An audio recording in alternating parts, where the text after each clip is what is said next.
Alrighty, welcome to the very first episode of The Cut.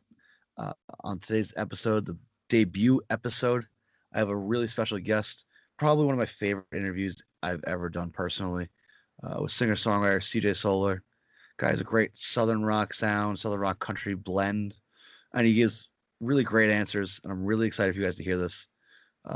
Even since the second we got done recording, and I was really excited about this.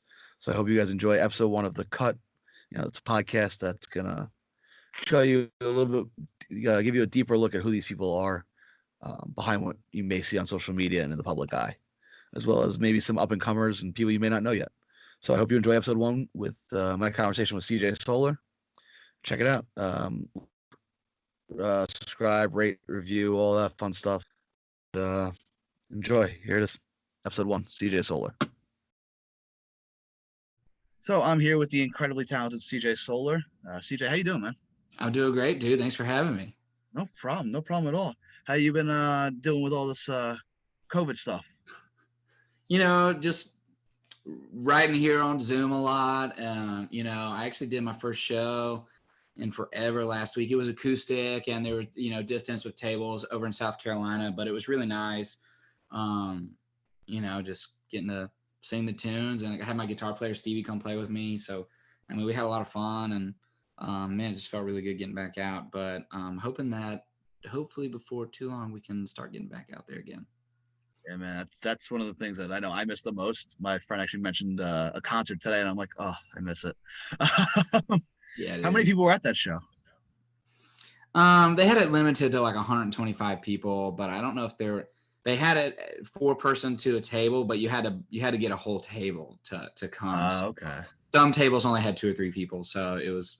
Some people got a whole table and obviously didn't have the 4, but max capacity was 125. So it was super small, but it was cool. It was still a show nonetheless. Exactly. Yeah, it was still a show nonetheless. Yeah, and everybody there was really just pumped to be out. It was cool.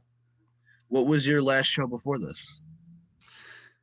Well, I did a tiny little acoustic show while I was back home for Christmas, but before that, it had probably been October, I think, before and that was acoustic too. The last time I did a full band thing was February, late February.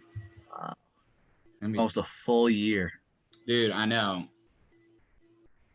That's crazy, dude. Yeah. So wild. Yeah. But yeah. And you've been writing on Zoom throughout this whole thing? Man, almost, for the majority, mostly on Zoom. A handful of in-persons with some close friends, but today was on Zoom, tomorrow's on Zoom. I'm pretty much mostly on Zoom. And everybody's staying healthy on your end, hopefully, right? I haven't been sick this entire time with anything at all, so I've been very lucky. How about you, man? Have you doing well? Producer Billy down here did get it once or twice. Once. Damn, Billy. He definitely got hit with it hard, but he's good now, thankfully, and everybody in my family, thankfully, has been good. Awesome. Just trying to ride it out at this point until we can get back into normal life. And sure, dude. Yeah.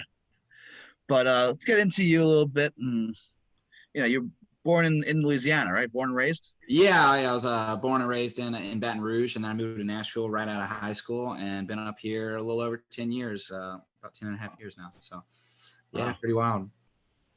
So you're an LSU guy? Big time, dude. And our boys that lost last night, that was a big old bummer. But I'm a big Drew Brees guy. I get that. Yeah, so that sucks, but great career for old Drew, and yeah, this year stunk to be an LSU fan, but last year didn't. So right. Listen, let me just get right into real quick LSU. I have something here. LSU, this or that. Pick one of these guys. Joe Burrow, Zach Mettenberger. I have hung out with Zach Mettenberger, but Joe Burrow. Really? Yeah, because he played for the Titans for a little bit. Right. So he was going out a little bit whenever I was going out, and we hung out a couple times at Losers. But he's a great guy too. But Joe Burrow's the GOAT, dude, for sure. Odell or Jarvis Landry? Ooh. I like Jarvis. I really do. He's cool. I'm a fan. They're both great. Patrick Peterson or Tyrann Mathieu? Dude, Honey Badger all the way, dude. Honey Badger. I mean, those are hard choices. They're both so great, but I still have a Honey Badger shirt from that year. I mean, Do you really? I was a big Honey Badger fan, dude. Yeah, it's still in my closet somewhere. Yeah. And last one, Coach O or Les Miles? Oof, man. I'm gonna have to go with Coach O just because he's a Louisiana boy himself, and just too cool that he got to come back to LSU and get to coach there and get his championship. So, yeah, Coach O's the man. Did you end up going to any of those games last year? I went to at least 2 games. I saw the Florida game last year, and I'm trying to remember if I went to the Ole Miss game. I went to 2, but yeah, it was. And you try and get back home once a year? Yeah, I try to get home once a year. I was actually when I went back and played a little acoustic show this year in October. I was trying to go see LSU play Ole Miss at LSU, and then they with COVID that they changed the whole schedule, and then I already had that weekend booked, and they ended up obviously not letting really anybody go to the games, and then LSU ended up switching to being at Auburn that weekend. So even if they had been in Baton Rouge, even if we could have gone, I wouldn't have been able to go, but ended up, doing the little acoustic show anyway. But there you go. But yeah, it was a bummer. Honestly, this is the first year probably since I moved home that I haven't gotten to at least one game, which was. But I mean, nobody got to go, so Right. So you double down next year, right? Yeah, hopefully so. Me and my buddy Brent Anderson pretty much go to one home game every year, and then a lot of times we end up getting to one away game too. So Vanderbilt. Well, last year was Vanderbilt, and I was going to go, and I ended up getting the show that weekend. I mean, honestly, that's the thing that stinks is a lot of times I'm doing shows, so it's hard. So I usually book just one weekend to go home, maybe play an acoustic show or sometimes a full band thing. And actually last year, it was – what game was it? It was a smaller game. I can't remember, but we played outside of Tiger Stadium. So I went to 2 – Wow. I went with Brent to the Florida game. And then we played. God, it was one of those. it might actually it was Arkansas. It was the Arkansas game. I was about to say Arkansas, maybe. Yeah, it was an Arkansas game, and we played out front of the stadium, which was really cool. And that was the second year I got to do it, so that was really tight. And yeah, they gave us free tickets, which is hilarious because the free tickets are like literally the absolute top of the stadium. I mean, you could like 3 rows from the very top, and it's just like legit nosebleed. Like when when me and Brent normally go, like we'll take every dollar we make from that trip and spend it on like $400 tickets so we can have just the absolute dopest seats. Right. And yeah, it's like when you go once a year and it's like you only get back, we want to go to like, we want the really sweet seats. So we always get really cool ones, but when they gave us the free ones, I got the whole band there and everything. We'll just, hard getting, 6 or 8, good tickets. So we'll go sit up in the nosebleeds for, I think we really whooped up on Arkansas. So we might've left at halftime just cause you can't even see from the nosebleeds. I mean, you really can't. Yeah. So I think we boogied and watched the second half at a bar down the street from the stadium, but yeah, it was cool.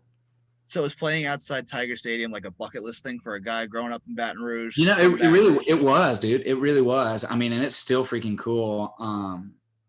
It'd be really cool to have like some major hits as an artist and then have a big show out there.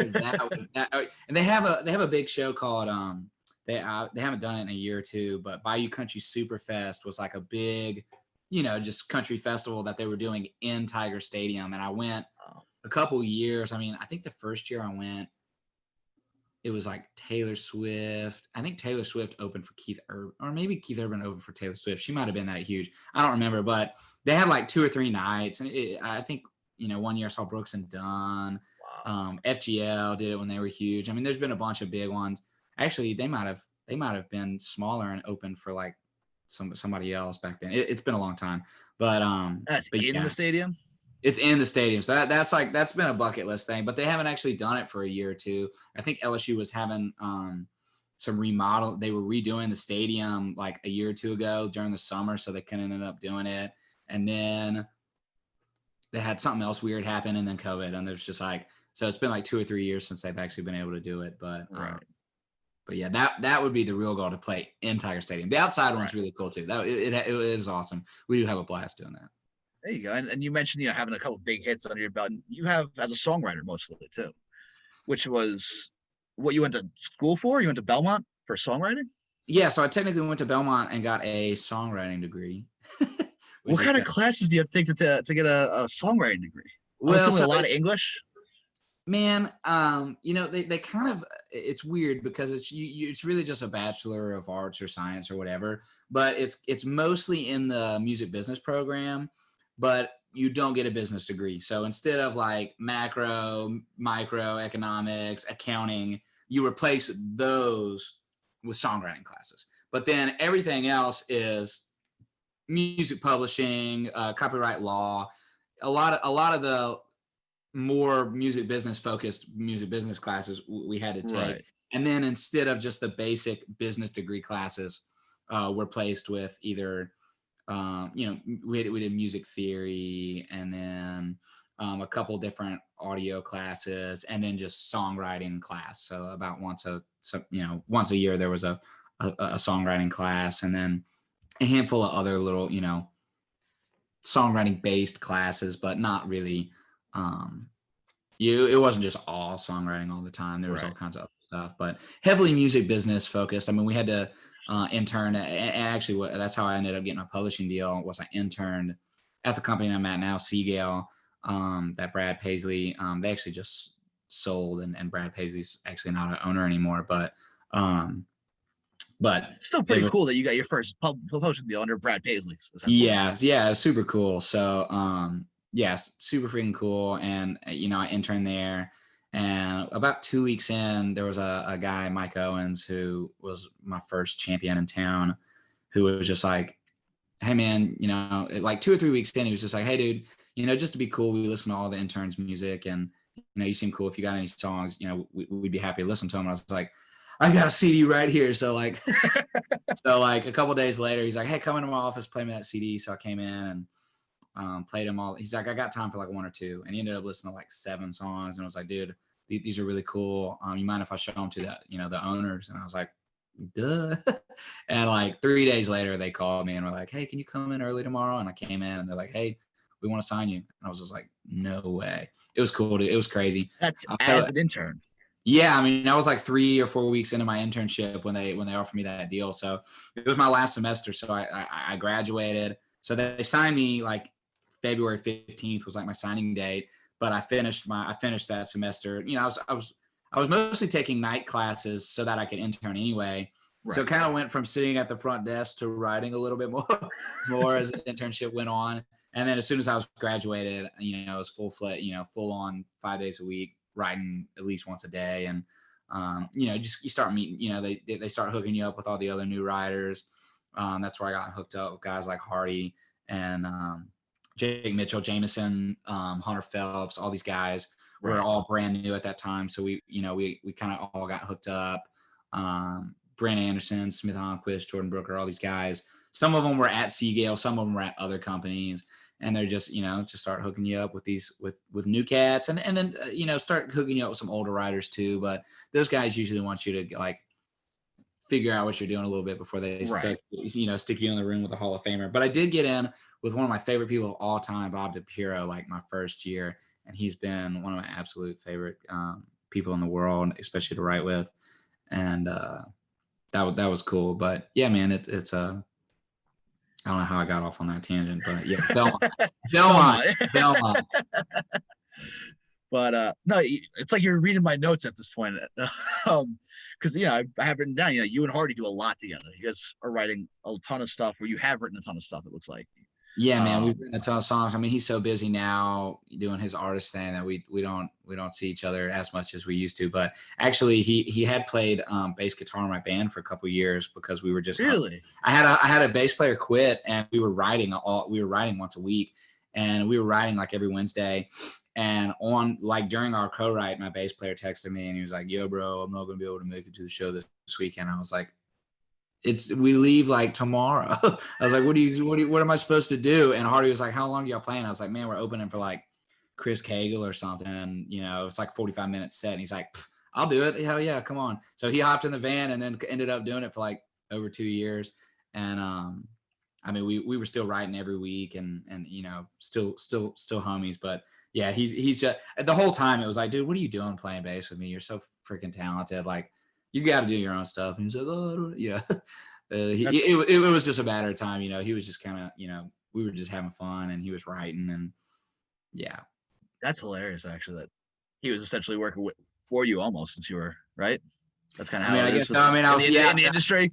Yeah, I mean, I guess technically I was, you know, paying him, but you know, to play bass with me. But yeah, I mean, he was his own artist in his own right at that time, and just, you know, and I was just, you know, I would occasionally get some cool openers, but we were playing clubs. I mean, we were just playing really any gig I could get, because you know, I've just kind of always, you know, I moved to town wanting to be a road warrior, you know. So and Hardy was like, you know, he's an amazing artist, but he is one of the best songwriters I've ever written with. In my from early on, it was just like, this guy's good, you know. So I mean, you know, we wrote a ton of great songs, and I've probably put one or two that we've written on every project I put out, and then we've had, you know, the handful of cuts together, and yeah, I mean, the dude's as good as it gets.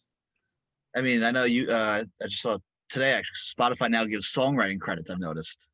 They have the songwriting credits. I can't remember when they started doing that, but it's definitely much appreciated.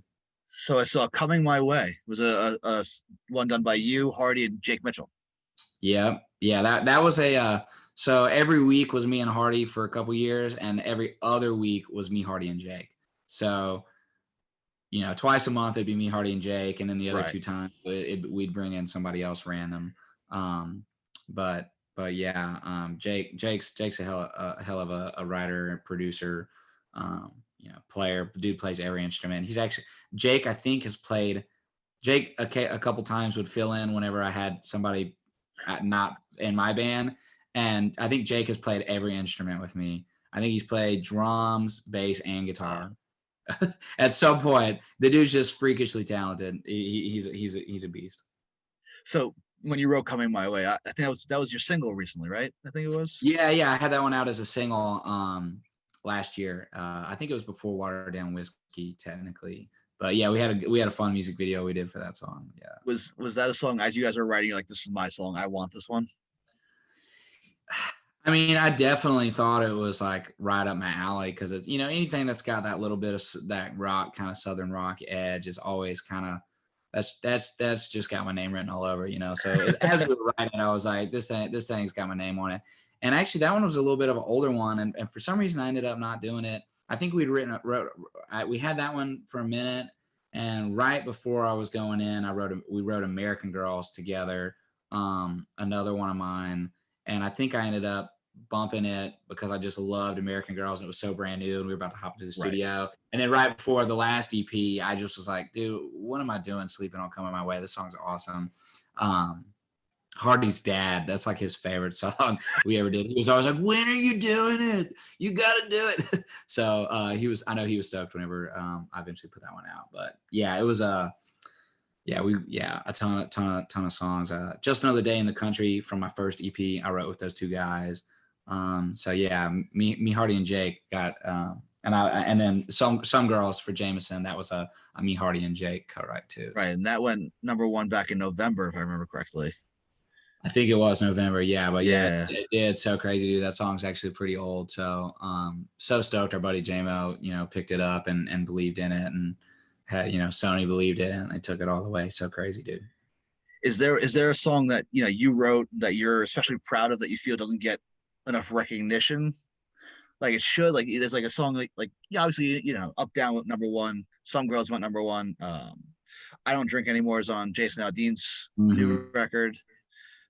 Yeah, I'm still holding out hope that one ends up being a single, but I will tell you, I had a single out a couple years ago on one of my favorite dudes ever, Jared Neiman. It was actually my first cut. The song was called Blue Bandana, and dude, unfortunately, Jared got caught up in like the label, like right as he was putting that song out, they hired a new president, and he just didn't give that single the time of day. It actually was his fastest climbing single, up to 30 on the charts. And right when it got to 30, was when they hired the new president, and he just came in and just was like, just kind of basically told radio to stop playing it. And Jared ended up switching to Curb, but because Blue Bandana had been with Sony, Curb couldn't really take over for the songs. Right. They ended up putting out that that song with Lee Brice where they're like riding around in the car. It was cool, and I'm trying to remember the name of it. So that whenever he went over to Curb, they did that together. But Blue Bandana kind of just got killed with that, and I love that song so much. And Jared did such a freaking unbelievable job with it. And that was one that I wish had been able to obviously do. You know, Jared, it was what it was, and Jared did an unbelievable job. And so many people really like that song, and especially like girls that are like just diehard music fans really connected with that song because they were all like, "That's me," you know. So you know that I still play that song pretty much every time I play a show. I play that song. It's one of my favorites. But yeah, that's the one that that's the one right there. Yeah, you know, I might end up re-releasing that song at some point because I just love it so much. But I have a live version on Spotify. And Hardy and Jake are playing guitar and bass with me at that show. Actually, if you look at the album cover, there's like a picture of us standing in front of my van, and it's like Jake, me, Hardy, and my drummer Nick. It's pretty funny. I got to be honest, when I was first getting into country music, probably around 2012, 2013, you know, nice. I picked it up and it was keep going, and then I heard Blue Bandana, and that song was on repeat on my phone for probably about 2 weeks. Dude, that's awesome. Hell yeah. So I completely understand that. And what about one of your own personal songs that you feel doesn't get the love it should? I don't know, man. You know, I mean, I'm not on a major label, so you know, I'm hustling super hard to get my tunes out there. COVID kind of screwed up a little bit of my last EP because you know I was putting it out last year, and I ended up putting it out anyway, and I think May. But I had a lot of really songs I really loved on that EP, and I probably could have done a better job promoting them, but COVID just kind of threw everything for a loop. But right. I really love my song "Watered Down Whiskey." That one's one that I did single at the end of last year, and got, you know, I had a lot of friends in radio in smaller market radio that picked it up and were really gracious about that song. But I had one on there, "Better Memory." That's one of my favorites. She'll Run's really cool. I mean, there's a bunch of cool tunes on there that I feel like just didn't quite get as much a looks just because we weren't, you know, normally we're out on the road playing like 100, you know, plus dates a year, singing all those songs, and, you know, people at the clubs or wherever we're playing at, or, you know, getting the feedback and, you know, getting right. into the tune. So it just kind of not having that was really a huge bummer for us last year. But you know, it's always exciting getting new music out. I got another EP that I'm working on right now, and actually I'm thinking about turning it into a full-length record. So I'm actually hopping into the studio later this week. I cut 4 in August, and I think I'm gonna maybe do another 3 or 4 this week, and then maybe, you know, a couple months down the line do another 3 or 4 and kind of just do a whole record, because I've only done EPs up until this point, and everyone's always like, dude, the EPs are cool, but when are you doing a record? So I'm like, I can't do another EP. So I'm hoping I can turn it into a record. We'll see. You never know. And you said you're not on a major label, which is part of why you were named Music Row Independent Artist of the Year in 2019. Yeah, which is pretty cool. Yeah, dude. I actually have the little plaque they gave for it hanging up on the wall here. It was super cool of them. Yeah, dude. Super grateful. I mean, Music Row has been awesome. That's the chart that a lot of the stations that do Music Row stuff play me, which is just, you know, just forever grateful for that, and made a ton of great friends at radio through that, and it's super cool getting to especially when I'm in any of those towns where the station's playing me, you know, tuning in and actually hearing the song is super freaking cool. What was your first song of yours that you heard on the radio, and what was that experience like? Oh man, I don't know. I mean, I've caught a couple. I think the first one where I knew it was going to happen was I was going to play a show in Shreveport. I think I was opening for maybe Joe Nichols or something, and there was a station in Ruston that played Tall Boy forever ago, but I knew the DJ a little bit, and he texted me that it was going to be on, but I got a buddy, Andrew, down in Natchez, 95 Country down there, and he plays me a bunch. And one night I played a little acoustic show, just hanging out with some buddies, and afterwards we went night hunting for hogs, which is crazy. But we were out hunting hogs at night, and we get in after like shooting some hogs, and we get in. And we cranked the truck, and like my song's on, and it was just like Coming My Way was on, and I was just like, crank that, you know, I was just like, turn it up. And I texted Andrew. It was like 4 a.m. I was like, dude, we just like laid some hogs down. They were eating, you know, down there. I know New York is totally wild. It sounds crazy, but you know, they eat a lot of crops down in Mississippi, Louisiana, right. and the farmers basically either got to go out there and try to take care of themselves, or they have friends. And I got some buddies that do that. So, you know, I was like, dude, we were just shooting the hogs. I got back in the truck and my song came on, and we, you know, it was really cool. So that was the first, I didn't know it was going to be playing. Right. And that was probably a year or two ago. So yeah, that from was one adrenaline rush to another right there. Exactly. Yeah. And I think I was just already amped up because we had just kind of like, you know, fake playing Navy SEALs out doing farm protection, whatever, Squeal Team 6, I guess. Squeal Team 6. And you know, that was really cool. That was a cool moment, for sure. I feel like that right there is a country song right there. Squeal Team 6. Somebody told me just hunting hogs in the middle of the night. Oh, I know. And hearing a song come on the radio, it was cool, dude. Yeah, Andrew's a great buddy, and it was super cool that I got to catch that on his station. But yeah, man. So what's the writing process like? Like I saw somewhere that a lot of times in Nashville it's 2 people in writing, and you even said just now, you know, sometimes you like to bring in a third guy. What's that like? What's the process like? I usually don't like to have more than 2 other guys with me, just because I don't feel like it's necessary. Sometimes if you're just hanging out, you know, when I wrote Wild Hair, which is from my last EP, I was set up to write that day with my buddy Jacob Davis, who's Jordan Davis's brother, and it was just going to be the 2 of us, and we showed up, and Bob DePiro and Jason Gant just had the 2 of them, and we just started talking, and then we were throwing out ideas, and it ended up turning into a 4-way, and I love all those guys. So that kind of happened organically, but normally just don't really need 4 guys. That one was a great co-write between the 4 of us, but you know, Watered Down Whiskey, I wrote with my buddy Charlie Berry, just the 2 of us. And it just depends. I mean, some people just prefer to have 3 people just because there's just a little bit more of a guarantee that somebody's going to have an idea, you know.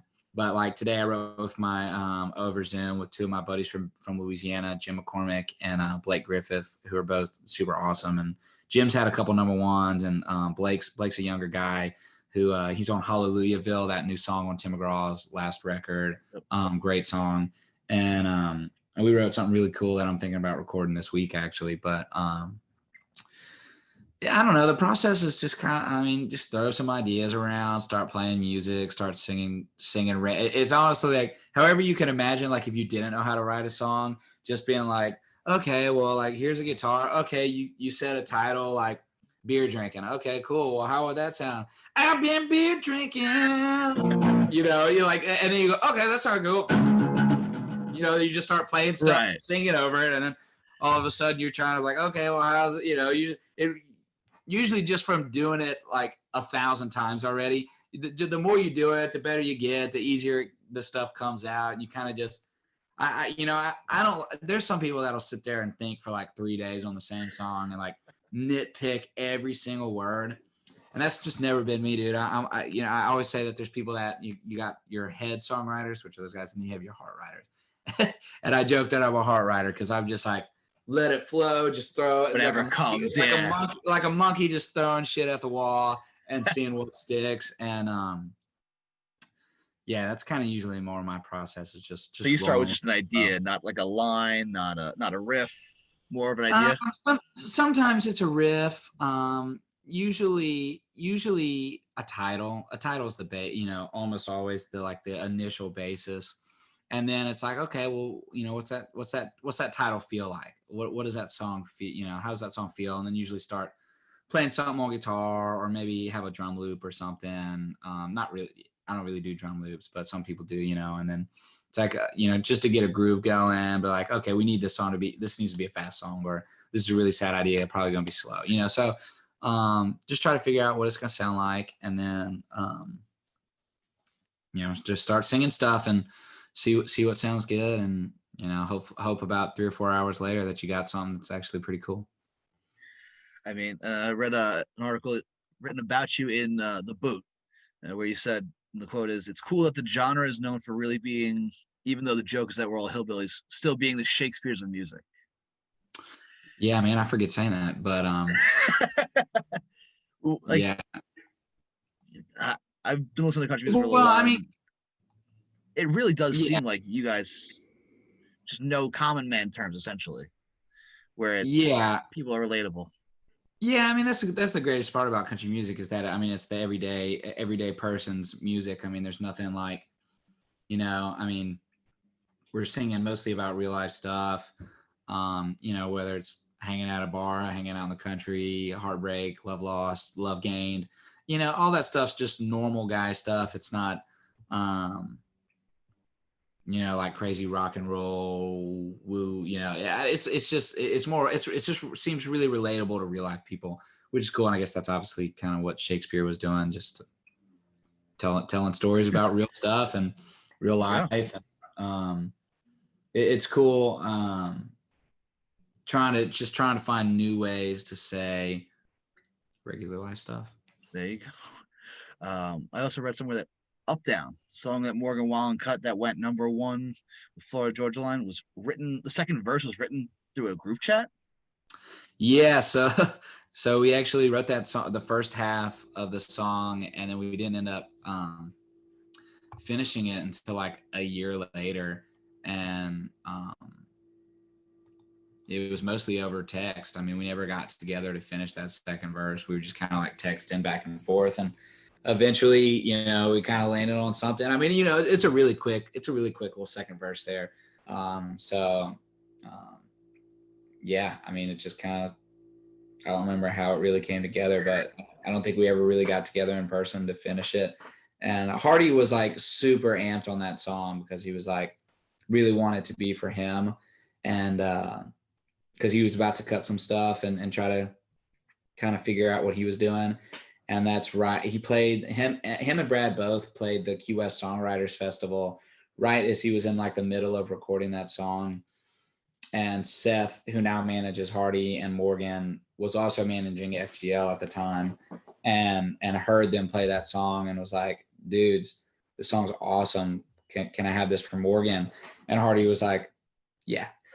So, but we and Hardy had kind of already agreed that was kind of going to be a song for him. I think what we agreed on was I was going to have Coming My Way, and he was going to take that. He was going to take Up Down, and then he gave it to Morgan. So you won the deal, and he got in the music video a little bit. Oh yeah.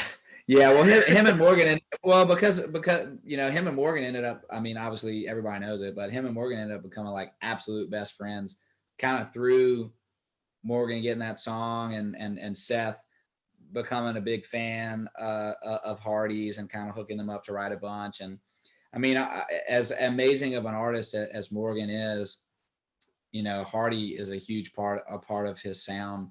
Right. Just, I mean, which it's so super organic the way that, I mean, Morgan's an unbelievable writer and obviously singer and artist and everything. But Hardy's I think got a big old, I mean, he's a co-writer on like a bunch of his tunes, and they're very similar in like a really cool way. Obviously they're not doing the same thing, but right. They fit. I mean, they go on the same playlist like freaking Peanut Butter and Jelly, So they're good. Is there a writer that maybe is a huge part of your sound now? Kind of like Hardy is to Morgan Wallen? I don't know, man. I write with so many different people. I mean, Hardy, has been a big part of my sound over the years. Just because we wrote so much, and I mean, we had a pretty cool thing because I mean, the whole Southern rock stuff. I mean, Hardy's all about that stuff too. I mean, but Hardy's just one of those guys. He's such a chameleon. really blend genres so well. Cause I mean, he grew up listening to classic rock, but he grew up listening to rap and old school country. So he's got so many great influences and is really good at blending, being able to rap on a bridge. Or I mean, that's I think why the Florida Georgia Line guys really took a liking to his writing, because that's really where he got in. He got in with them almost before the Up Down thing happened. So that's kind of why, I mean, they already knew him because he was starting to write with them and wrote half, if not more, of their record before last. And I think they really liked because they were all into kind of like the whole, rap country kind of thing a little bit. And so he's just so good at being able to write anything. He can write, a really, really sad old school country thing. He can do like a new, more rap thing. He can do a really rockin' song. I mean, he's super versatile. So, I mean, obviously I like the rock stuff, the more, Southern rock, classic rock, edgier country stuff. And he loves that stuff too. So, I mean, we super hit it off early on. Like we got hooked up one of the first weeks that we both signed our deals like the same exact time, same month. So we got our pluggers were friends, and as soon as we got in the room together, we were like, "You like this stuff? I like that stuff." So we just started writing, rock and stuff. And at that time, bro country was really big, and we were a little bit more on the rock and redneck stuff, kind of like Up Down. I mean, that was we were doing a ton of stuff like that at the time. And there wasn't really anybody doing kind of what Hardy and Morgan Wallen and obviously kind of what I already do. There was nobody really doing that kind of stuff, so it was hard getting those songs pitched. But we knew that it was really cool and that eventually it was going to come around. And obviously, Up Down was kind of the first one to really blow up. That kind of had that. It's a little bit bro, but not. It's not cruise, it's not cruise, but it's got some cool aspects of the bro country thing in them, but a little bit more rock-esque. I don't know. It's just that's why I think Hardy's just like one of the best, because sonically he can really do it all, and lyrically everything. But yeah, that's why we really hit it off. And so in your music, there's a lot of Hardy influence too in your own personal music, something you put out. Yeah, I mean, especially the ones that he's a co-writer on. I mean, you can probably hear him on there. But being from Louisiana, I like a lot of really soulful type stuff. I got a buddy, Rick Huckabee, who's super soulful. We wrote "Airplane," one of my songs together. I mean, I feel like he's a big influence of mine. And then I've never recorded a song that we wrote together, but hopefully I will at some point. Bob DePiero is a big influence lyrically and just as a dude. But Jeffrey Steele is probably my biggest influence ever songwriting wise. And we've written a couple tunes together and we're buddies. I've never recorded any of them, but the dude's just like, I don't know if you're familiar with Jeffrey, but he wrote What Hurts the Most and then like Go On by Montgomery Gentry, and like dude's had like 20 number ones at least, and just like 100 big cuts. I mean, the dude's just unbelievable. And for the last 30 years, he's had big songs. So just a crazy talent. And he wrote Stick That Into Country Song, that new Eric Church thing. Dude's just crazy good. Yeah. And whenever I first saw him play live, I was like, let me take it back. The first time I ever saw anybody country, my parents took me to the Grand Ole Opry, and Blake Shelton, Dierks Bentley, and Brad Paisley were all playing the Opry the same night. And I remember watching those guys and being like, woo, what those guys are doing, that's what I want to do. And that kind of set me down that path of wanting to do country music. And I got into Montgomery Gentry. I was, Jason Aldean, Gary Allen, eventually Eric Church. As I think when I was in high school, Eric Church had some records coming out. And so I found out about Jeffrey Steele from the writing. And then I think I went to a songwriter festival when I was in high school, because I was really getting into writing myself in high school, and saw him play. And the dude, I mean, it just blew my mind. Just it sounded like, like a 70s, 80s rock star singing all these, country smashes and honestly, I mean, I prefer his version over most of the people that cut him, even though those people are unbelievable. But when you hear him do it, especially live, it's just like just a whole nother level of stank on it. So he's probably my biggest influence as just a writer and a singer. I think if you go listen to any of his stuff, you'll probably hear it in my stuff. But and you've written with him before, you said? Yeah, we've written a couple times. I mean, and we text, and he's like literally my buddy Blake that I wrote with this morning actually writes for his publishing company, and so we've written with him before, and yeah, he's just like, I mean, he's probably I don't try to germ on him while we're writing, but I mean, I'm like, no, no joke, dude, you're like literally my biggest influence ever. But I try to not freak him out or anything, but he's so freaking cool. He's just literally like a rock star. He's like one of the few people I like get like a little bit like starstruck around. And he's not even famous. I mean, he is, but right. As far as compared to the people in your profession, he is the guy. For me, and honestly, so many people around town, I honestly think I feel the same way, because I mean he's in the Hall of Fame. I mean he's legendary. Dude's a legend. So many people look up to him, and that's why people like Eric Church and a lot of these guys still go to him and be like, "Yo, dude, what you got?" Or have him like Eric had him come write on his retreat for his new stuff. I mean, he's still writing unbelievable songs, but he was really hitting a lick in like the 2000s, early 2000s. But so you mentioned Montgomery Gentry. Is that kind of the first exposure you had to like Southern rock country? Kind of that combo. Yeah, dude. I mean, they really were one of the first people that were like doing the Southern rock country kind of thing, and I loved it. I mean, they were just, yeah, they really blended the worlds perfectly the way that I wanted to. Obviously, when I first got into them, I couldn't write songs well at all.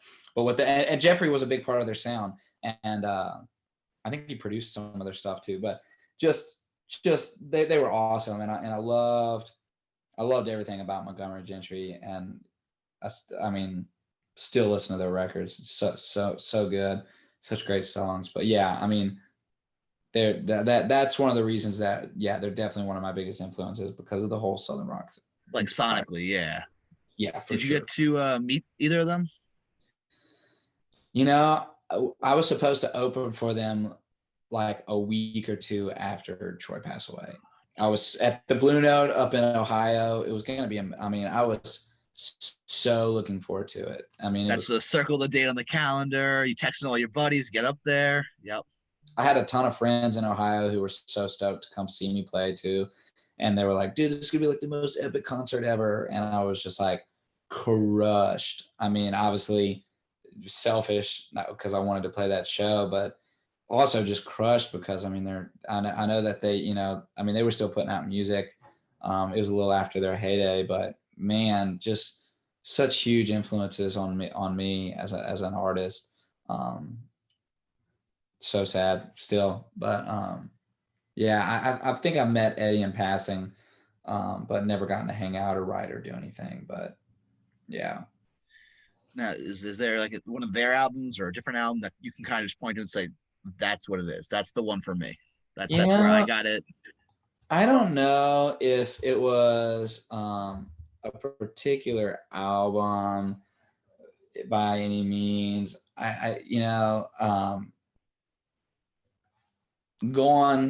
The song Gone was just like, that was just like, I was just like, what is this? That was like the song that I remember being just like, holy moly, this is freaking cool. I'm trying to remember which album, but I mean they put out so many albums, but Legends of course. Yeah, dude. I mean, trying to think. I mean, 20 years ago, man, that song is great. Your Tears Are Coming. Yeah, You Do Your Thing. Something to be proud of. I mean, so many great songs. I need to go back and listen to some of these records again, because it's honestly been years since. I mean, it's crazy. I mean, yeah, My Town came out in 2002. Hell yeah, Wow. that song. Crazy to think how old some of this stuff is, but Almost 20 years. Yeah. Wow. just these whole albums are just so good. And I see Jeffrey songs all over here too, which I love. But there's so many other great songwriters had songs on these albums, and just what an amazing duo. I mean, especially with a deep singing guy and a high singing guy. It was Right. just cool. The energy was just, I mean, it really allowed them to like really have some awesome energy in their songs that most country singers couldn't have, because it was just so rangy. So good, dude. Yeah. So you mentioned you visited the Opry when you were like 12. Let me ask you about a certain date. September 7th, 2019. Yeah, dude, that was when I got to make my debut, dude. It was freaking unbelievable. Yeah, I mean that's a day I'll never forget. And I actually got the right there. You can't really see what it says, but that's a little Right parking. above, yeah. Yeah, that's a little parking pass. It's like a metal sign that they put whenever you make your debut. You get to park like in the closest spot, and everybody's just freaking so cool. Ricky Skaggs played right before us, and Connie Smith played right after us. I mean, just legendary, dude. Connie Smith, who's married to Marty Stewart. My drummer Nick had actually just engineered a new project of hers that still isn't out yet. It's going to be coming out soon. I think COVID delayed it, but so we had a little bit of like a rapport with her, and Ricky Skaggs, just unbelievable. My buddy Travis Denning played that night, which we've written a bunch of tunes together. Just an unbelievable night. LSU beat Texas that night. I'm a West Virginia fan, so I will always say horns down. So I get it. Love it, dude. Yeah, that was a big game because Texas was like, I mean, they were like, I think at the beginning of that season they were maybe ranked like top 5, maybe top 10. So it was a big game. I mean, I guess that was the stars just aligned that night for you. Oh, just a great night, dude. Great freaking night. I mean, yeah, I played Watered Down Whiskey for the first time ever that night. Really? It was what was the first song you played? We played Coming My Way and Watered Down Whiskey because they were going to be on the EP that was Coming My Way was already out. I don't know if the music video was out yet, but it was almost out. And then Watered Down Whiskey, I was about to put it out. I put it out like the week or two after we played the Opry, just because. But I was like, because they only gave me like 2 weeks notice. They called and were like, "Hey, 2 weeks Opry," and I was like, "Oh," you know. So I was like, "Dude," it just kind of called you out of nowhere. Yeah, I'd been my manager had been in talks for a year or two trying to get me on there, and they're like, he's not ready. And then they just reached out of nowhere and were like, "Hey, we got a spot if CJ wants it, come on." And I was like, they're like, you free? And I was like, I don't know if I wasn't or not, but I was gonna be. So I was like, yeah, we're there. So my guitar player Stevie and my drummer Nick got to come with me and play, and I've been playing, Nick's been playing drums with me for freaking over 10 years, and my guitar player Stevie had been with me for about 2 years at that point. So it's just really cool to get to share that with those guys. And then the rest of the Opry band, who were just like all legendary players, got to do it with us too, which was so freaking cool. And dude, it was just an unbelievable night. We all had our parents, extended families all fly up, obviously pre-COVID. And my grandma, who's was 87 at the time, flew up. 87 or 88. She got to come. It was just awesome. It was super cool, dude. I mean, definitely a forever grateful moment. And I always said, because of that first show being really the reason I wanted to do country music, that was the biggest thing on my bucket list. So I'm like, dang, I need a new bucket list. I've kind of already crossed the #1 song thing, and then getting to play the Opry. I mean, those were like my things. I thought that I could. You're done. And I got to open for Skinner. That was like another thing. That's so it was like, got to open for Skinner, play the Opry, and get a #1 song. All in the same year, basically. It was like, I was like, Jesus. I was like, too much good stuff for me in that year. That's one of those years where it's like everything falls into place. And then, of course, next year it's kind of leveled you a little bit with COVID and all that stuff, unfortunately. But I always joke, every time we have a really great show where like people are singing the songs, there's like hundreds of people, whether we're opening for somebody or not, no matter what, the next show is going to be terrible. Every time there's an unbelievable show where we're just like on cloud 9, the next show just has to put us right back into our place and just have like 4 people in the crowd who are just like booing us. Like that's the kind that never happened. But you know what I'm saying? Like just not a good show at all. It's like everything it's gonna happen. Everything goes wrong. Yeah. So it's funny. Yeah. It would only make sense that we'd have the best year ever, followed by the worst year ever. Well, so far, at least. Best year so far. Where did you end up opening for Skinner for? Well, we got to do a handful of shows, and one of them was a thing in DC that it was technically a private event for Zaxby's. And then we got to do a weekend with them in the Carolinas. I think we did Charlotte and Raleigh. And they were like 5,000 person amphitheaters or whatever. But it was those nights. It was Skinner, 38 Special, and then one night was Hank Jr. and the other night was Cheap Trick. And then you were just opening for all those guys. And then it was me first. But wow. Yeah. So, dude, I was like, I got to open for Cheap Trick, which I've opened a lot of dates for Hank, which has been so cool. He's awesome. And then 38 Special, which I've also gotten to open a bunch of other shows for, and they're the coolest. And then Skinner for that weekend. So it was just a freaking bucket list weekend getting to open for all those bands. They were so cool. That's awesome. What's his name? The guitar player from Cheap Trick, who's just the coolest. I'm drawing a blank. Yeah, my parents big Cheap Trick fans. Like Rick Nielsen. Raised on that music. Yeah, Rick Nielsen. My drummer, him and they ended up talking for a while and hitting it off, and just the coolest guys. Super freaking cool. So that was awesome. And like on the second show we did with Skinner, like Johnny Van Zant came out and watched part of our set, which was just cool. You know, they were just cool. They were all cool guys. We had a freaking blast, and definitely just big time bucket list. Actually, the same weekend that we opened for them was when Uptown went number 1. What a weekend! So I was just like, it was that week. So it was literally like, and I was getting all emotional. I was like, oh my god, a song where I name drop Freebird goes number 1, and we're opening for Skinner. And I was like, what are the chances? Wow. You know, so crazy, dude. It was like some real like guys. And Uptown was your first number 1. Yeah. Right? Yeah. That's what a weekend or a week. Wow. It was a whole week, dude. I mean, it was just like, yeah, that was, yeah, I was like, dude, if we end up driving off a cliff after the end of this weekend, I honestly would just have to be like, whatever, you know, this is it. But hopefully there's a lot more cool stuff in store. But yeah, man. What are some other bands that you're looking at? Like, this is the guy I want to open for. This is a band. Like any others that, you know, might be on that list? Oh man, I don't know, dude. I mean, you know, my first favorite artist ever was John Fogerty, Creedence Clearwater Revival.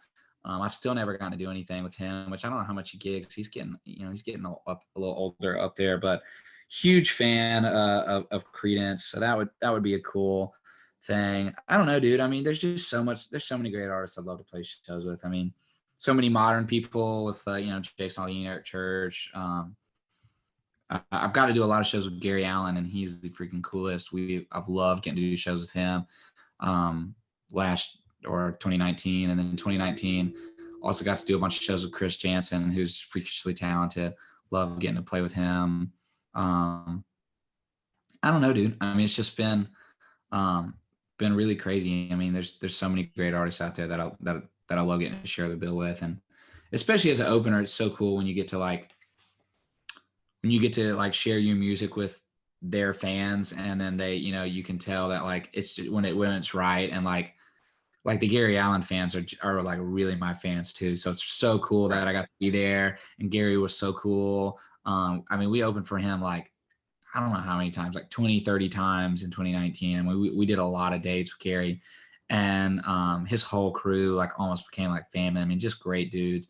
And Gary was obviously the coolest. And those I would love to get to play more dates with Gary, because it's just so much fun, and great, really music loving fans, which sometimes you go to some newer country artist concerts, and people are just there because it's the cool thing to do, you know. But you get with some of those, like Montgomery Gentry, like they were people that had like diehards. Right. Gary Allen has. I mean, most big artists have diehards, but like you'll be at a Gary Allen show and like everybody there's a diehard. It's cool. They know, you know? every word to every song. Oh, every word to every song. It's cool. I mean, obviously Eric Church is like the biggest of that, where everybody knows every word to every song. So I mean, that was Eric Church guys. I mean, it's hard not to be, dude. I mean, if you're a country music fan and you don't like Eric Church, you're screwing up somehow. Yeah. I tell people that a lot. Yeah, but, I mean, yeah, for sure. Speaking of Eric Church, Music Row put out their top 100 songwriters of 2020, and you came in at number 51. Yeah, dude. But behind you was Eric Church, Lee Brice, Dan Shea, Ryan Tedder, Chris Stapleton, Tyler Hubbard, Nicole Gallion, some of these elite songwriters that you hear of. We're behind them. We're behind you. Well, that's not an all-time. That's not a 10-year. I guess just between some girls and I guess maybe up down, kind of hanging over a little bit. So Eric Church and Lee Brice. Church was 54. Lee Brice was 53.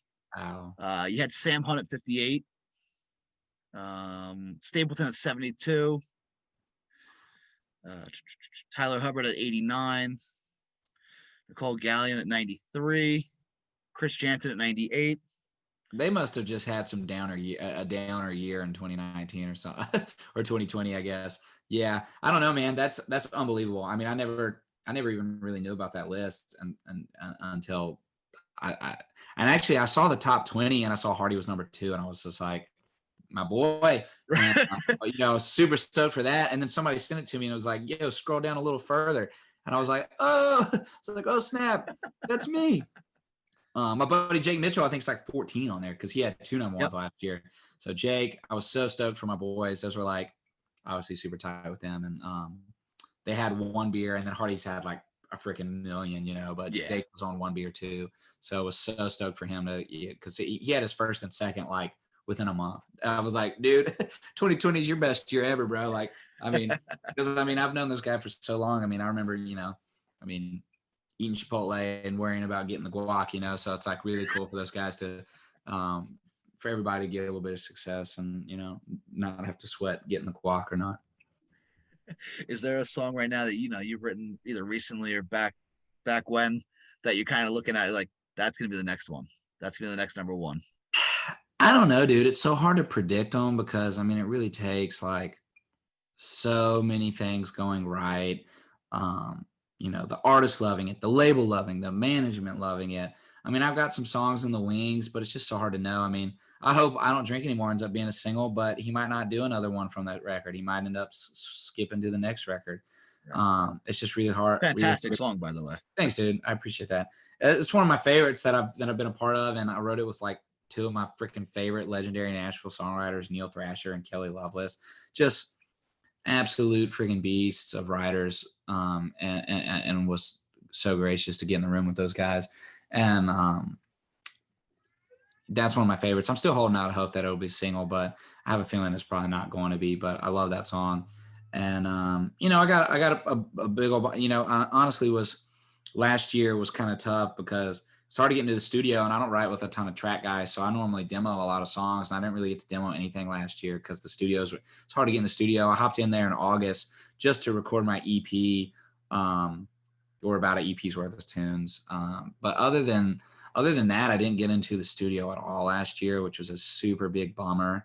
I did some home demos a little bit, but they're just not quite the same as getting in there with real great players and getting to bring some songs to life. So I'm actually stoked that I'm getting to do it on Friday this week. So that's going to be super cool. But yeah, that kind of the whole year, I just, it just wasn't the same as a regular year. So I wasn't just really on my game, getting songs out there. And, it just for a couple months there, we didn't even know about Zoom. So we were just like, hanging at home for at least a month, if not 2, just like, I was just sitting in this room, like playing electric guitar, just like playing metal riffs just for fun because I was just I mean, like, what were you doing for that? I mean, you're a guy who's been out. You said down the road, you playing what 125 days regularly? dude, so bored. Yeah, I mean, at least 100 dates. I mean, just like every weekend almost. Usually, I mean, we're always on the road, but I went and bought a freaking dirt bike. I bought a dirt bike. I towards the end of the year last year, I started doing freaking jujitsu. I was just really. like, I just need hobbies, bro. Like, I'm so bored because it's like, man, I went hunting a little bit back home. I went home a decent bit just to see, mostly hang out with my little brothers and hang out with my parents a little bit. And, lost, family members, mostly not through COVID, but just had a lot of stuff happen last year. And, what was a pretty emotionally rough year, even though there was some silver linings with some girls and putting her music out. But, everybody had a shitty year for the most part. So it kind of sucked, but, I had some really nice moments, but also had to, go hang out with family. And, yeah, it was rough, but also had some really cool stuff. So, but at the same time, musically was really slow for me. So I don't really know what's going on song wise. I feel like I'm playing catch up. I mean, I'm writing a ton right now, and towards the end of the year, I wrote a good bit, but, that just with, all summer, I was like, what is even going on? I was like, are we ever playing again? Is the music business even exist anymore? It was weird. So we'll see, but I've got a rejuvenated energy coming into 2021 and kind of just whatever. I mean, I started doing the jujitsu because I was just like, I gotta stimulate my mind a little bit because I gotta find a new hobby other than just like hanging out and doing nothing. So it got too cold to ride the dirt bike around the neighborhood, but Jiu-Jitsu's working out though for you? Yeah, I mean, I'm only 3 or 4 weeks in because I was out of town for Christmas for 2 weeks. So I mean, and then last week I hurt my finger and I couldn't do it. So I went on Friday and then I had to go home last weekend for a funeral, and then I flew back today and starting back tomorrow. So we'll see. I'm like 3 or 4 weeks in, and every day I feel great. I'm learning stuff, and I hate cardio. Like I hate treadmill, I hate elliptical, any of that stuff. I hate it so much, but this is like a way for me to like kind of get some cardio in, get a good sweat on while learning new stuff. So it's cool. I really enjoy the aspect of learning stuff because it's like it's super cool. And last year I fell down some Joe Rogan wormholes and I know that. the dude talks about jujitsu like every single day. So I finally like just about, and I had a really good buddy who had got into it like the end of 2019. He got into it, and he did it even throughout COVID all last year. It was just, and he's become like a freaking just absolute beast.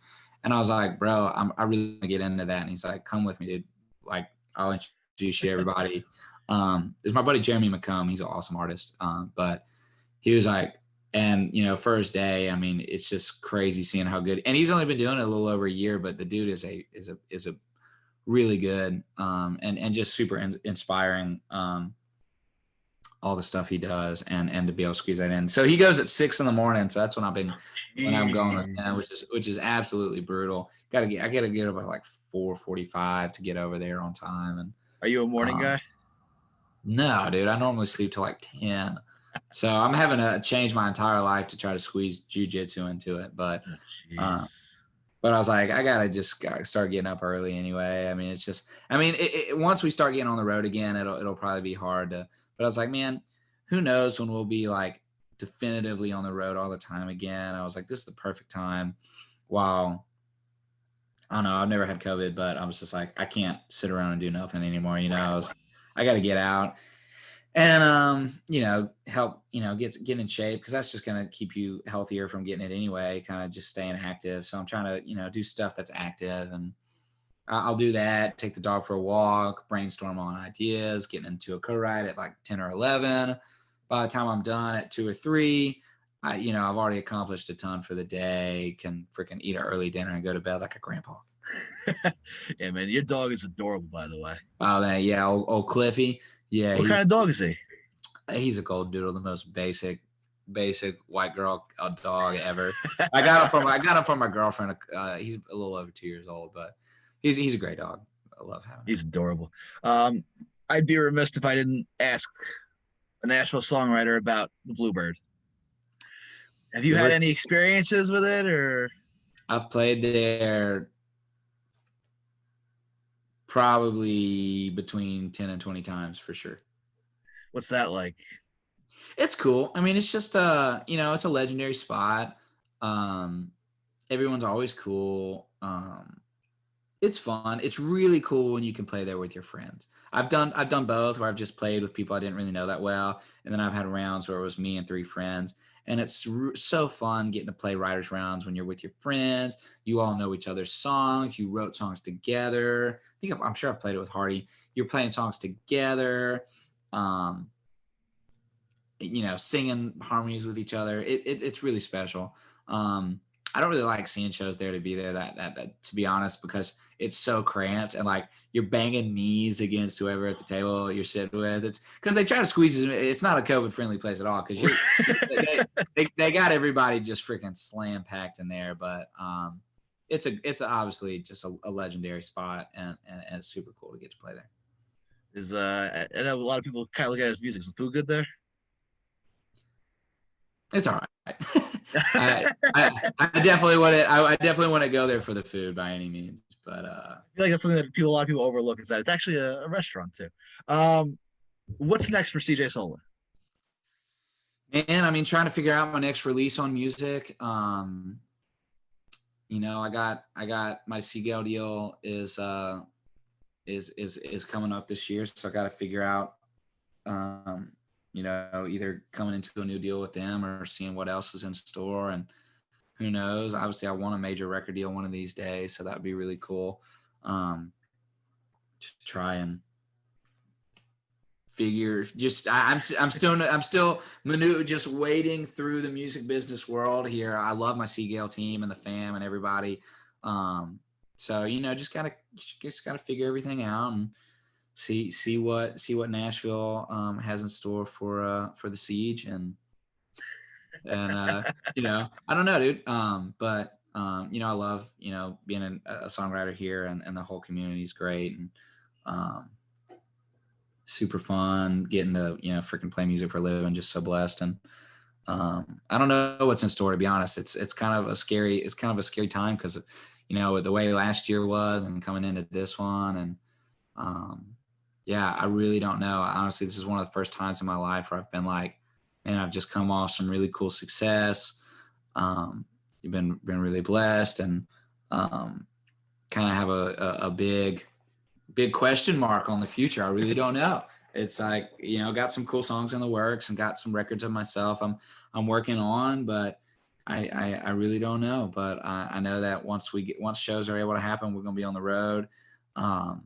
Gonna want to be putting out new music, writing with my friends. I got a buddy, Ian Munsick. If you're not familiar with Ian, he is an absolute unit. He just signed a record deal with Warner, and he's awesome. He put out a song we wrote called Solo. That's really cool. And I know we got a couple others that we've written together that hopefully he'll put out. Huge fan of what he does. It's so unique. And yeah, man, just working with new artists, working with my buddies, hopefully getting in with some established artists as well, and putting out music of my own, because I really love singing them as much as I love writing them. Then a couple more real quick for you. Has there been a song that you cut yourself that you've heard, like a major label artist has said, man, I wish I cut that one? Dude, I had that Tallboy song that a ton of people wanted to do, and it never ended up happening. I don't know if, any of the other ones. I wrote American Girls with Michael Hobby it was with Hardy, Jake Mitchell, and Michael Hobby from 1,000 Horses. And I really thought they were going to do it, and they ended up not doing it. So I was like, well, you guys slept on it, so I'm doing it. But I think they like it. I think they like that song. They were just kind of figuring out, like, I think they were between projects or whatever, so it wasn't just really, the timing wasn't great. But those guys are awesome and super talented.